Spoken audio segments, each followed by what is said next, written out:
بسم اللہ الرحمن الرحیم۔ رسول اللہ صلی اللہ علیہ وآلہ وسلم نے فرمایا، اس ذات کی قسم جس کے ہاتھ میں میری جان ہے، وہ زمانہ قریب ہے کہ عیسیٰ ابن مریم علیہ السلام تمہارے درمیان ایک عادل حاکم کی حیثیت سے نازل ہوں گے۔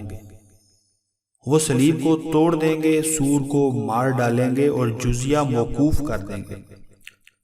اس وقت مال کی اتنی کثرت ہو جائے گی کہ کوئی اسے لینے والا نہیں۔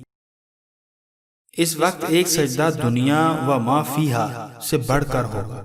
پھر ابو ہریرہ رضی اللہ تعالی عنہ نے کہا کہ اگر تمہارا جی چاہے تو یہ آیت پڑھ لو، اور کوئی اہل کتاب ایسا نہیں ہوگا جو عیسیٰ کی موت سے پہلے اس پر ایمان نہ لائے، اور قیامت کے دن وہ ان پر گواہ ہوں گے۔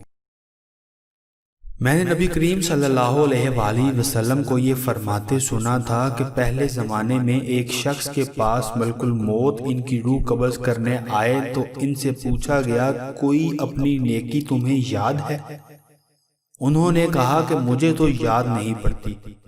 ان سے دوبارہ کہا گیا کہ یاد کرو۔